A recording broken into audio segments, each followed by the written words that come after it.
Oh, hi, everybody. My name's Matt Storrs, and welcome to Mattsplaining. Today on the show, I have somebody who is going to talk about one of their favorite movies. Expert, please introduce yourself and tell us what you're an expert in. Hi, I'm Dani, they, them, and I am an expert in the movie Gremlins.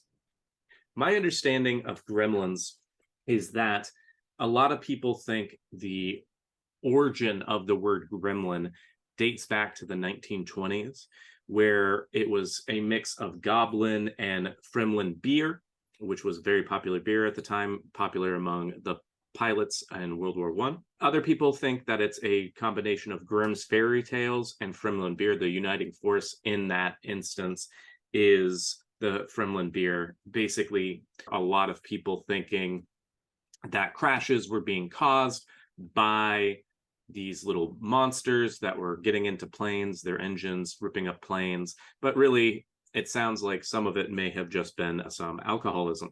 And there are some indications that Gremlins may have had a more historic connection, a more mythological connection, such as in the Icarus story of Icarus flying too close to the sun. In some translations, it's my understanding that little demons, little demigods, were said to have attached to the wings as Icarus flew up. I had no idea. Yeah, that muddled the story and the lesson of the Icarus story. So they So were I think, cut.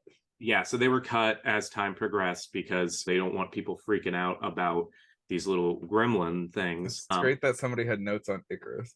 Yeah, it is good. I think that people have in these translations. Frankly, it's so old that you never know if that's gonna be lost to history. But Gremlins, the movie, it's one of the Christmas alternative films, if that makes sense. So you have Die Hard, you have Gremlins, you have Santa's Sleigh for those that are fans of the professional wrestler Bill Goldberg. He plays Santa Claus, but a demonic and murderous one.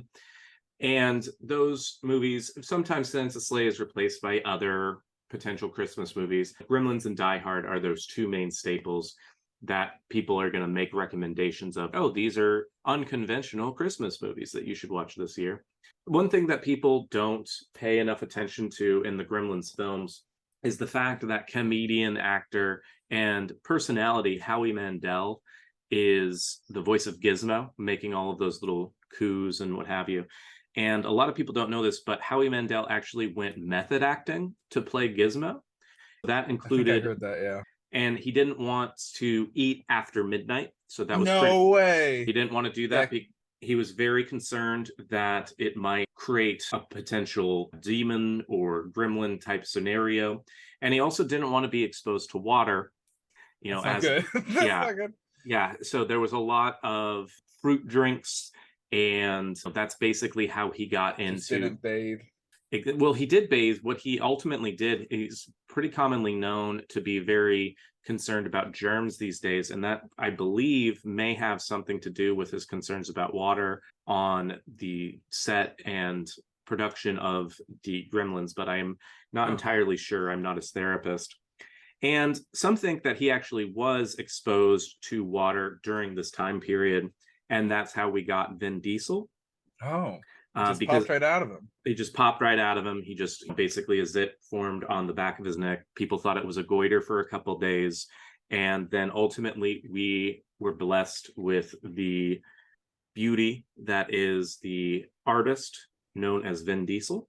I know that there are a series of little gremlins that pop out of Gizmo, and that the young man's father, who is in the movie, decides to get Gizmo for his son as a gift at Christmas time, and holding on to the tradition of getting responsibility as a gift during the holidays. Which, is it really a gift if it's responsibility? It's not entirely clear, but this one comes with a little extra responsibility. Ultimately, it's an allegory for getting a dog and not getting them fixed. There was a lot of spay and neutering commercials that would run during the film when it was put on basic cable to help facilitate cats and dogs being spayed and neutered. So that's basically my understanding of Gremlins. About how much of that would you say was accurate? I'd say quite a bit is accurate. I'm not sure. I mean, because I'm not his doctor, I can't speak to the whole Vin Diesel thing, but I think a lot of that is true. A lot of Okay. that is just there's like story, and then there's what I would say Gremlins is about. But Okay. yes, everything you were saying about effectively, it begins with the plot of a father buying a pet for a child. I'd never heard the spade and neutering thing. It's not as Responsibility is a major aspect of it, or the concept of Mhm. responsibility. Yeah, it does seem like responsibility does have play a central role. Now, here's the reason though why I love Gremlins. I truly think that Gremlins is one of the best films ever made. I shouldn't have even said movie earlier. I should have said film. I because and here's also how I kind of rank movies nowadays is what is the movie's actual thesis statement? Like what is it trying to say and how well does it actually execute? Like how much of the movie is actually making the point that it sets out to make. And I don't think there was a wasted part of Gremlins. I think they use every bit of the beast. I think Gremlins is maybe one of the best commentaries on capitalism that I've ever seen in cinema.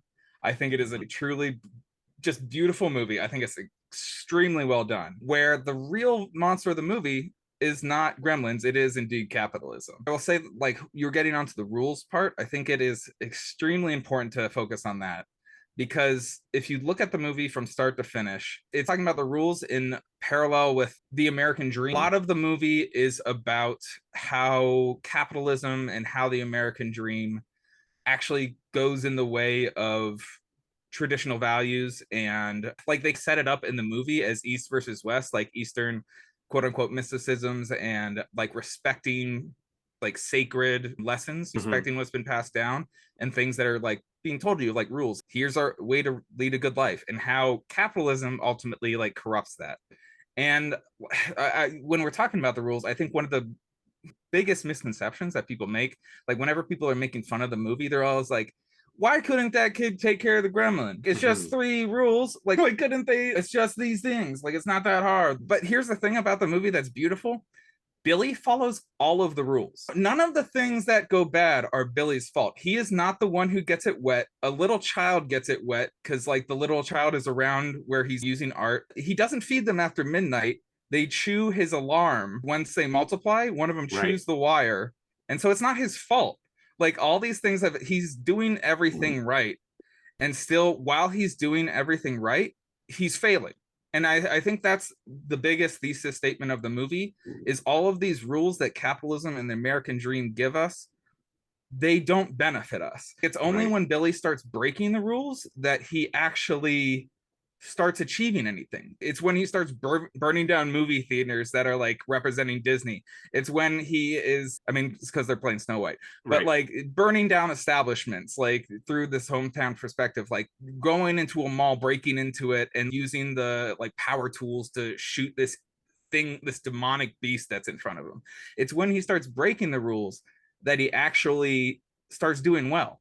And like I think that's like a major thing to take away is that he does not break the rules until, and he does not, and his life falls apart because of it.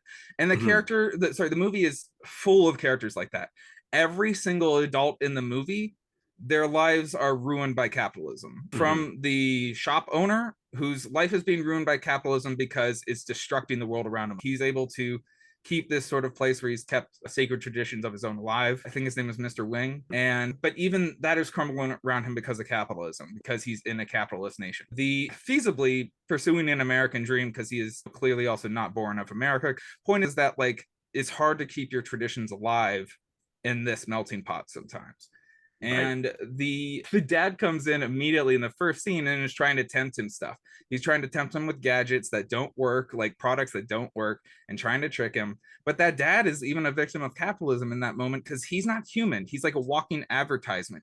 His life is gone, and he is, because he is trying to sell and invent these products and achieve the American dream, he is essentially led his family into squalor, and like they're in debt and all the horrible things. Mother, because she is trying to be that perfect American wife, she's now attached to this guy who's never home, and Right. she's essentially now a single parent because again of the American dream.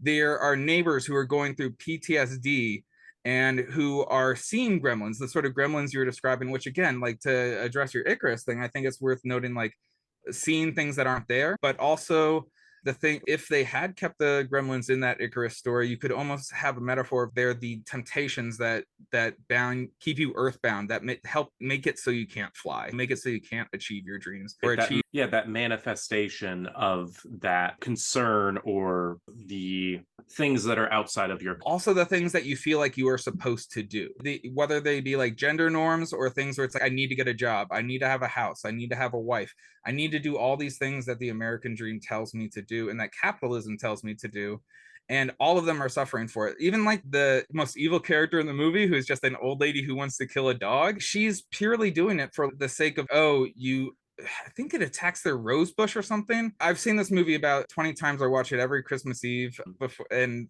over the past 2 decades, so at least 20 times I've seen it. And yeah, I don't know. Anybody who actually is trying to follow the rules in the movie, trying to follow the rules that America sets out for you, they fail and their lives suck. And not only that, but they continuously try to instill those exact same rules that fail them onto their children. Like they're all saying, no, you got to do the American thing. No, like just give up on your art stuff, get a good job, or turn your art into a job. Like doing all these things of just like the thing that makes you special, extinguish that and just become part of a money-making system. And none of them benefit from that. I think that's the biggest part of the movie. And there is one. Have you seen Gremlins? I have seen Gremlins. Okay, my preference is Gremlins 2. I would love to talk about Gremlins 2, but I don't have enough time. You don't. Before this, I watched Gremlins 2 again, and I really think it's beautiful. And I'll at least give a one sentence thing of why I think Gremlins 2 is actually a beautiful thing at the end of this. Okay. But the Christmas, like the scene, I would say the thesis statement of the movie really boils down to the monologue that Kate Berenger, played by Phoebe Cates, plays. She does a monologue about how, I mean, it's really sad, and I won't do the whole thing because I don't have the whole time because it's a long monologue, but it's about essentially how her dad died by dressing up as Santa, going up to their roof and climbing down their chimney, and he was missing for weeks, and they didn't find him until they smelled his rotting body inside of. It's a really sad monologue. It's a really sad monologue. But what's sadder is also when you realize the themes, it's like this dad just thought he was doing what he was supposed to do. Right.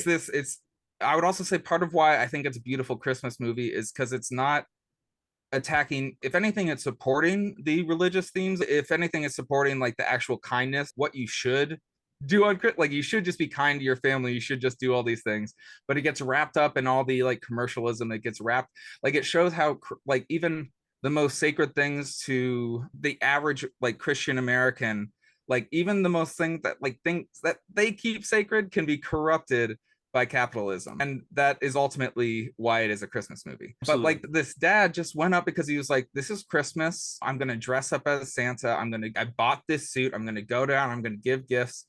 And because he did all these, he followed the rules and he did all the things he was supposed to do. He checked off his list. He got the outfit. He did all these things. Because he did that, he died and ultimately led to the most traumatizing moment of his daughter's life. And absolutely, I think it just speaks to the generational impact of the evils of capitalism. And yeah, I don't know. There's a lot that I could go into. That's the thing. I could talk about Gremlins for days. Yeah. There's a whole lot about how the gremlins are depicted and all this stuff, but I think that's like, if people watch it that way, they'll pick up those little notes throughout it. Absolutely. They'll pick up that the creeping actual villain of the movie is just this sense of capitalism that's ruining everybody's life. Absolutely. And what was the one sentence you wanted to provide for Gremlins 2? Okay, so I just watched Gremlins 2 today, and I wound up loving it because what it does, what Gremlins 2 is, if you imagine, you take all the stuff about culture and religion and what is considered sacred, and you take that and apply that to art, and you take that and apply it to the like original filmmaker, and essentially it's this really incredible satire of, you can almost imagine an exec being like, hey, why don't we do a Gremlins movie, and then being like, okay, but Gremlins was about anti-capitalism and not making money and doing all this, so I'll only do this movie if it's about how bad of an idea it is to do Gremlins 2. Like, I feel like that's what it's about, because it achieves every single cliche and every single thing that you don't want in a sequel. Like, it's super like about promoting new like types of gremlins for toys. Sorry, I'll stop talking, but like I'm saying that like it's this weird deconstruction of why it's a bad idea to turn art into a franchise, I Right. guess is what I'd say. That makes a lot of sense. Dani, thank you so much for being on the show today. I really appreciate it. Thank you for having me on. And I do apologize if I've made this the longest episode so far. You have not actually. You have nothing to worry about. If people wanted to learn more about Gremlins or about you, where could they find more information? Thank you. I would say, I don't know where you could follow more about Gremlins. I would say watch the movies. They're both on HBO Max, or you can probably find them online. But I would say that if you want to see more of my stuff, maybe I'll put up a little video sharing like my full hour-long rant about this on TikTok or on my YouTube. But just look up at Dani over here. That's Dani over here, as in I'm over here, and that you'll see my stuff. Absolutely fantastic. Thank you so very much. I really appreciate you being on the show. Thank you for having me. Absolutely. My name is Matt Storrs, and this has been Mattsplaining.